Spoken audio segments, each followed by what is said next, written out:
안녕하세요. 저는 박민정, 이재현, 김보현조의 발표자 박민정입니다. 저희는 미국과 한국의 교사 양성제도 비교라는 주제로 교육 실습과 교사 역량 그리고 국제화에 대해 살펴보았는데요. 본 발표에서는 시간 관계상 비교와 재현을 중심으로 발표해 보도록 하겠습니다. 들어가기 앞서 주제 선정 동기와 필요성입니다. 저희는 본 연수에서 미국 교사 양성에 대한 박사님과 선생님의 강연을 매우 인상 깊게 들었고요. 특별히 보이는 화면은 제가 미국 선생님의 슈퍼바이징을 받아 조지아주의 중학생들을 대상으로 한글을 수업했던 교실의 모습인데요. 보이시는 장면의 학교가 해당 선생님께서 오랜 기간 교생 실습 끝에 지원을 결심하고 구직 활동을 통하여 지금까지도 수학 교사로 근무하고 계신 학교라는 점을 들을 수 있었습니다. 교육 실습 등 미국 교사 양성에서 시사점을 얻어 추가적인 문헌 연구를 통해 우리나라 교사 교육의 발전과 국제화를 고민하여 보려고 합니다. 먼저 미국 교사 양성의 결과를 자격과 임용을 중심으로 설명하겠습니다. 다음과 같은 양성기관에서 교육과정 운영하고 있고요. 이러한 자격 관련 기구를 두고 있는데 특히 기준위원회에 대해서는 역량 부분에서 더 살펴보겠습니다. 자격증은 다음과 같이 세분화되어 있는데요. 교직과정을 졸업한 직후 주어지는 임시교사, 근무와 시험을 통해 주어지는 초임교사, 학위 혹은 연수로 주어지는 정규교사, 10년 경력과 함께 자격학위 과정을 이수해야 하는 전문교사, 그 이후의 교육활동과 학위를 기준으로 심사되는 수석교사 등으로 교사에게 지속적인 발전과 갱신을 요구하고 있습니다. 이 외에도 아동 발달 단계 등에 따라 교사 자격 유형이 세분화되기도 하고요. 교원 임용에 대해서는 개방형 양성과 채용으로 이루어집니다. 즉 사실상 개별 학교가 교사 개인과 계약을 맺는 형태입니다. 따라서 여러 면접 도구를 활용한 면접이 채용의 중요한 부분을 차지합니다. 하지만 현재 미국 교사 임용에는 문제점이 있는데요. 교사 지원자가 일부 지역에 부족하여 우수한 교사를 선발하기 어렵다는 문제점이 있습니다. 이는 현재 임용 경쟁 과열과 취업난이 야기된 우리나라와 굉장히 대비되는 차이점입니다. 요약하면 다음과 같고요. 추가적으로 이 솔 프로그램과 학교장 교감, 수업 참관 평가 등 교원 전문성 향상을 끊임없이 요구하는 제도가 마련되어 있습니다. 결론적으로 시사점을 정리하자면 우리나라도 교원 면접에 더 투자해야 하겠고요. 이를 통하여서 교직을 준비하는 과정에서 의미 있는 경험과 경력을 쌓은 지원자들이 교사로 임용될 수 있도록 유도해야 합니다. 또한 이론과 실제를 연결할 뿐 아니라 본인의 적성과 자격을 검증할 수 있도록 교육 실습을 늘려야 하는데 이에 대해서는 뒤에 자세히 살펴볼 것입니다. 또 교사 자격 유형을 세분화하고 전문성 향상을 위한 석사학위 권장 등을 고려할 필요가 있습니다. 그러면 이제 교육 실습을 자세히 살펴보겠습니다. 미국의 교육 실습은 대학별로 모습이 조금씩은 다르지만 대부분의 대학에서 16주 이상의 교육 실습 전 체계적인 자격 요건, 그리고 전중후 교육의 체계를 갖추고 있습니다. 사례를 좀 더 살펴보면 오하이오 주립대학에서는 현장 기반 강좌를 개설하여 교수와 교사, 인턴십 장학 담당자가 강의를 공동으로 기획하고 티칭하는 사례를 통해서 강좌와 실습이 유기적으로 운영되었습니다. 또 캘리포니아 주립대학에서는 1년 중 무려 37주가 실습으로 운영되고요. 특히 예비교사 교육관리자, 슈퍼바이저이라는 새로운 직업을 퇴임교장, 교사, 박사과정 이수자 등의 실무 경력자로 구성하여 보다 체계적으로 예비교사를 교육하고 있습니다. 마지막으로 홈즈 그룹의 사례는 미국 사범대학 학장들이 교사 양성기관에 대한 비판에 맞서 그룹을 결성하여 현장과의 협력을 강화하는 방식으로 교사 교육을 개선한 사례로서 교사 양성대학의 개혁은 대학 내부의 동력뿐 아니라 사회적 압력이나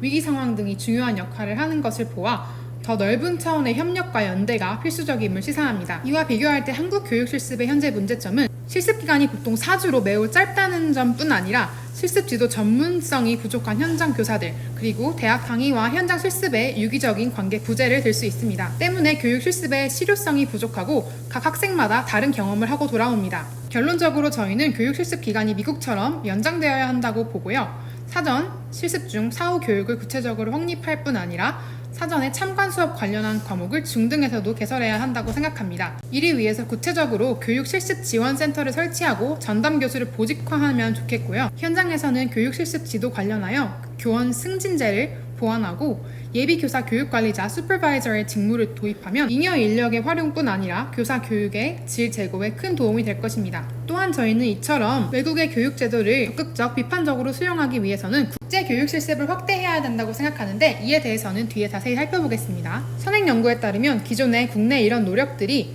결국 수포로 돌아간 이유는 교육 실습 학습 공동체의 부재 때문이었습니다. 따라서 이것을 다시 한번 강조해도 지나치지 않겠습니다. 제안으로 제시한 국제 실습을 간단히 살펴보려고 합니다. 먼저 미국의 사례로 오하이오 대학교가 있는데요. 국내에서 먼저 10주의 실습을 마친 뒤 해외에서 8주를 실습하게 되어 있는 이 프로그램에서는 실습 전 타 문화와 그에 따른 교수 전략에 대한 필수 강좌를 이수하여야 합니다. 마찬가지로 인디애나 대학교에서도 문화 몰입 교육을 강조하여 문화적 참여 및 지역사회 활동을 포함하고 있습니다. 이와 비교하여 국내 사례를 살펴보면 먼저 우리 대학에서는 2013년 미국 대학과의 협력을 시작으로 현재까지 국내와 해외 국제학교의 교육 실습을 보내고 있습니다. 저 또한 이 국내 국제학교의 교육 실습을 참여한 후에 국제학교 교사로서의 진로를 설정하는 아주 귀중한 경험이 되었습니다. 또한 국내 최초로 국제 실습을 실시한 공주교대에서는 컨소시엄 형태로 현재까지 400명에 달하는 학생들을 실습 보냈습니다. 추가적으로 고려대에서도 제외 한국 학교의 학생들을 실습 보내고 있습니다. 이처럼 양국의 교육 실습은 잘 운영되고 있지만 보다 확대되기 위해서는 이전을 재정비하고 지원자와 실습기관의 배치와 배정을 다양화하며 정교한 평가를 통해 프로그램을 개선하고 안정화해야 합니다. 또한 여러 정책적 뒷받침이 필요한데요. 대학이 자율성을 가지고 컨소시엄을 구성할 수 있도록 지원하며 국제 실습을 통한 교사 자격 취득과 관련한 법적 제도적 근거를 재정비하고 더 많은 재정적 지원을 통해 많은 예비교사가 프로그램에 참여할 수 있도록 도와주어야 합니다. 다음은 마지막 주제인 교사 역량입니다. 글로벌 지식 기반 사회는 학생뿐 아니라 교사에게도 새로운 능력을 요청하는데 이러한 교사 역량의 개발은 OECD에서 이미 2005년과 2012년에 걸쳐 강조한 바 있는데요. 이에 따르면 교사 역량은 교사가 알아야 하고 할 수 있는 것을 명료한 진술로 나타내어야 하고 이러한 진술을 교사 교육과 자격 부여 또 전문성 개발에 사용할 것을 권고합니다. 이러한 요구에 따라 여러 나라에서는 교사 역량 기준을 설정하고 있는데 미국의 기준을 살펴보겠습니다. 미국은 NBPTS 교사 기준 개발을 시작으로 인태스크 교사 기준이 설정되었는데요. 이 기준은 교과 학년의 구분 없이 모든 교사에게 공통적으로 요구되는 능력을 규정한다는 점이 특징적입니다. 또한 2010년 이후 제정된 핵심 교사 기준은 교사의 역량을 신규부터 경력 교사에 이르기까지 연속적인 것으로 제시하며 무엇보다 K-12 학생들에게 적용되는 국가 공통기준과의 일관성 속에서 교사의 능력을 규정합니다. 이 기준은 여러 영역 아래 10개의 기준을 제시하는데요. 보시는 것과 같이 학습자의 발달, 학습 차이, 학습 환경, 내용 지식, 내용의 적용, 평가, 수업 계획, 수업 전략, 전문적 학습과 윤리적 실제, 지도력과 협동 등으로 구성되어 있습니다. 이렇듯 미국의 인태스크 핵심 교사 기준은 한국에도 교사 역량 기반 교사 양성 교육과정 설계의 필요성을 시사하는데요. 우리나라 2015 개정 교육과정에서 이미 학생 교육의 목표로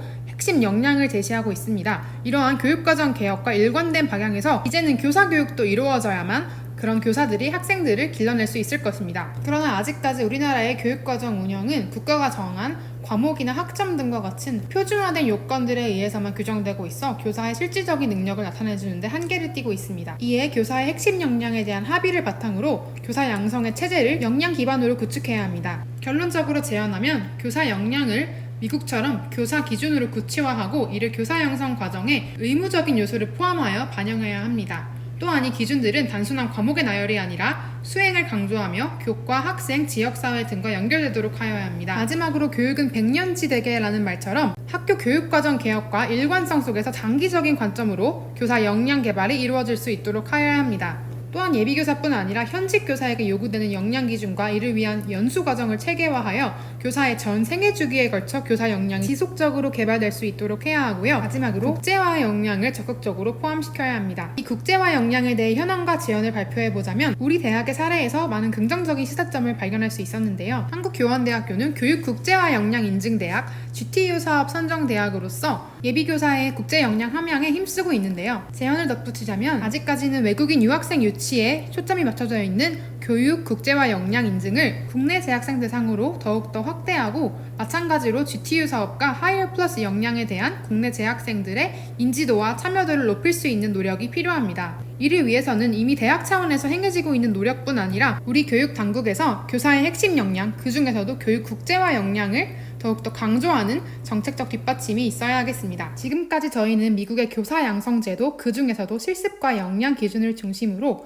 한국의 교사 양성을 더욱더 발전시키고 국제화시킬 수 있는 여러 방안을 발표했습니다. 교육의 질은 교사의 질을 뛰어넘을 수 없다고 생각하기에 저희와 같은 예비교사들이 먼저 좋은 교육을 받고 훌륭하게 자라 학생들을 길러내야겠다는 다짐이 듭니다. 이처럼 저희들이 본 연수를 통해 미국의 교육을 경험하고 고찰해보며 미래 교사로서 한 걸음 더 도약할 수 있게 배움의 기회를 제공해주신 우리 대학과 인디애나 주립대에 감사드리며 이상으로 저희 발표를 마치겠습니다. 감사합니다.